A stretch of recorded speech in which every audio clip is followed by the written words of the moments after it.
Welcome back everyone to my spiritual awakening channel. It's me, here's Johnny. I got another video here today for you all. What this is a bit of just a video to help you understand how we're all connected and how we're all one. So the sooner you can get that through your head and start believing in that, the quicker you will start manifesting your fucking life and dream. You'll be able to live heaven on earth, you know what I mean?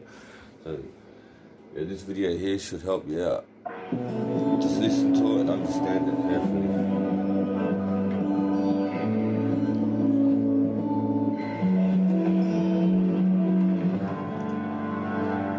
I began to wake up when I was in elementary school.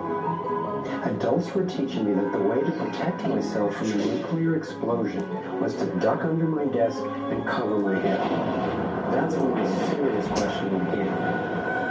A couple of years later, I had a direct experience of universal energy. It happened one day when I was riding on a school bus, gazing out the window. I had a vision of a whirlpool pattern, and I just knew that the flow of energy I was seeing was the same in an atom as in our entire solar system. I felt deeply that I, too, was somehow made of that same pattern. This vision was what originally got me into science, into trying to figure out how the universe works and how we humans fit into the overall pattern of life energy. Years later, I learned that the pattern I saw is known by some in the scientific world. It turns out that in 1921, Albert Einstein got a Nobel Prize for discovering that when energy is released in the universe, there are little packets of wholeness that emerge. This pattern actually tells us a lot about how life evolves. Considering the enduring wonders of creation throughout the universe, and how unsustainable so many of our human systems are, I figured learning how the universe creates and sustains life would actually be quite useful. Each of these little packets of wholeness that Einstein discovered, called a quantum, is made out of its surroundings, but is distinct within it, like a whirlpool in water. These packets are always the same pattern, no matter what size, and they are surprisingly relevant to issues as seemingly disconnected as the wars in the Middle East, the global financial collapse, and how to achieve justice for everyone. We're about to explore how. Mathematicians call this pattern the torus. The energy in a torus flows in through one end, circulates around the center, and exits out the other side. It's balanced, self-regulating, and always whole. I was first officially introduced to the torus by scientist and inventor Arthur Young.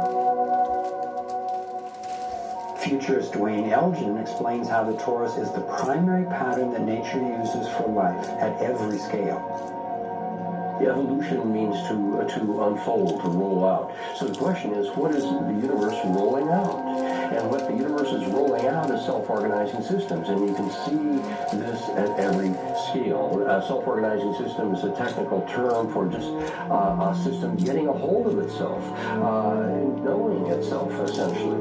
And if we go to nature, we can look at and we can see these self-organizing forms throughout. We can see it in the cross-section of an orange, the cross-section of an apple. We can see it in the dynamic nature of a tornado. We can see it in the magnetic field around the Earth, a similar magnetic field around an individual. We can see it in the structure of an entire whirlpool galaxy.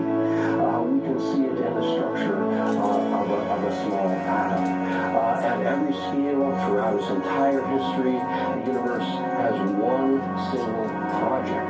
It's growing toruses. The universe is a torus growing factory.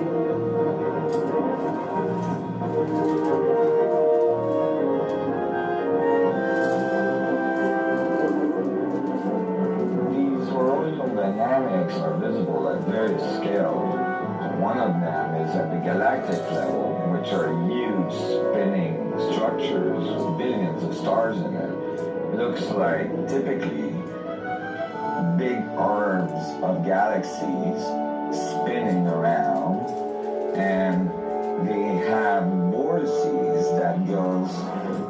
center out to the edge of the galactic halo that surrounds them. Stars move from this galactic disk out to the halo, down the vortices, and back out again. Stars like Arcturus, for instance, we know have done that path already. That's the appropriate description even for the atmosphere of our planet.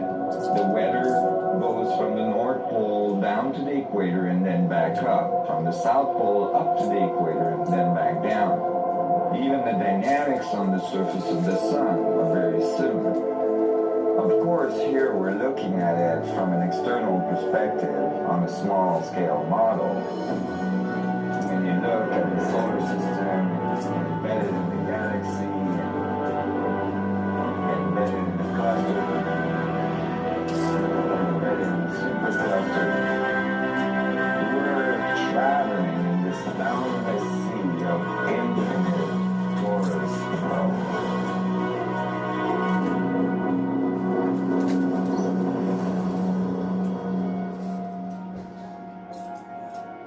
The torus is like the breath of the universe. It's the form that the flow of energy takes at every scale of existence.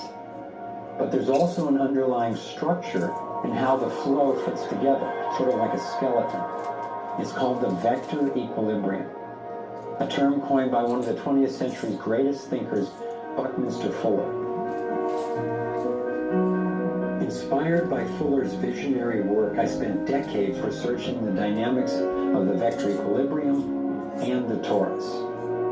I became so excited by the potential of the toroidal energy form that in 1997 I co-founded a multidisciplinary think tank called the Sequoia Symposium to study the pattern and explore its application. Our collective research convinced me that the torus and the vector equilibrium are primary patterns, fundamental to the creation of the universe at all scales. At the Sequoia Symposium gatherings, I learned of inventors who claimed they were using the torus dynamic as the basis for devices that generated energy without combustion. This revolutionary development, accessing what's sometimes called zero point or radiant or free energy, is now being called most simply new energy technology. Given that so much of the suffering in our world is the result of lack of access to energy, I realized that free, unlimited, clean energy would be one of the greatest breakthroughs in history. It could not just improve, but actually transform the quality of life on this planet. So I began to wonder who else knew about this pattern, or about this powerful potential energy source. Some of the scientists at the symposium showed me how the torus has been encoded by different cultures for millennia. Apparently, ancient cultures had embedded this code in the most enduring forms then possible, in stories, in icons, in alphabets, and buildings. Here we are at one of the world's oldest sacred sites, the Osirian Temple at Abydos, Egypt. Very little writing is found in the Osirian Temple. However, there is one very significant piece of information in that temple. It is a very faint but clear and precise drawing. It's not etched into the rock, it's not carved, it's burned into the atomic structure of the rock in some extraordinary way. Nassim has decoded the Osirian symbol in 3 dimensions. Since our world is not two-dimensional, it makes sense that codes relaying information about our world also wouldn't be limited to flat designs.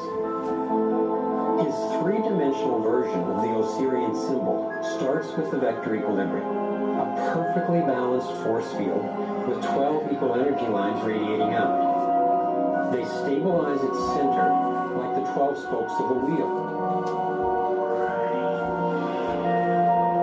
The primary pattern of balanced energy flow around this structure is the torus.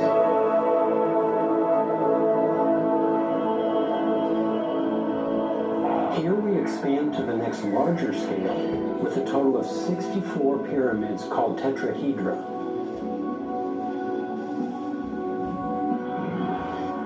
If we then put spheres in representing the toroidal energy field surrounding each of the pyramids, and then we drop away the pyramids,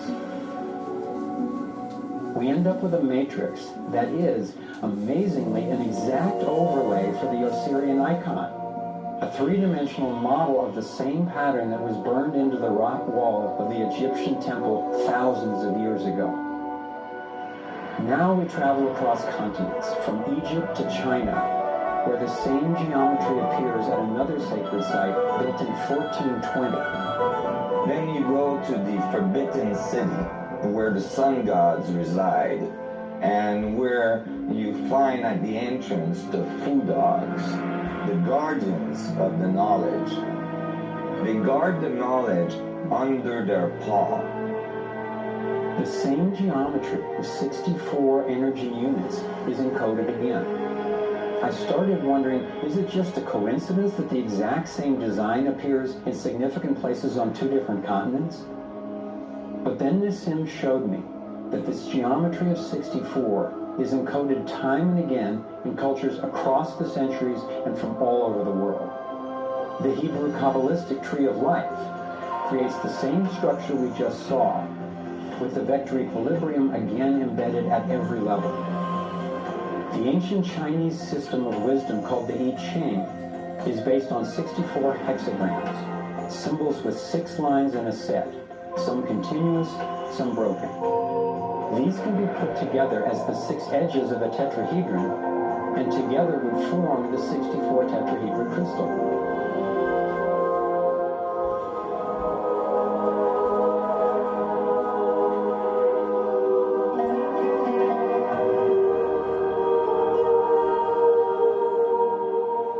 This same pattern shows up in modern scientific research. The double helix has an alphabet of 64 codons that are used to encode our human DNA.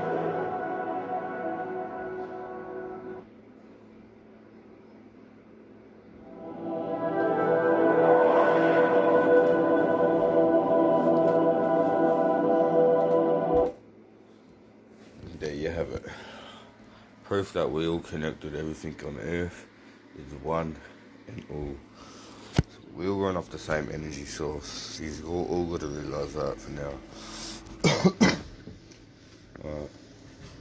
Like for instance, like you see this piece of paper, you can connect to it. I'm probably not going to be able to, like, say for instance, I can get this piece of paper.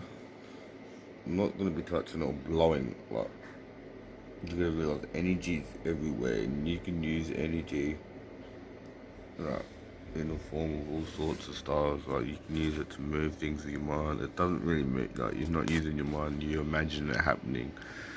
And the energy around you helps you use, like, the wind. It's like airbending and all that shit.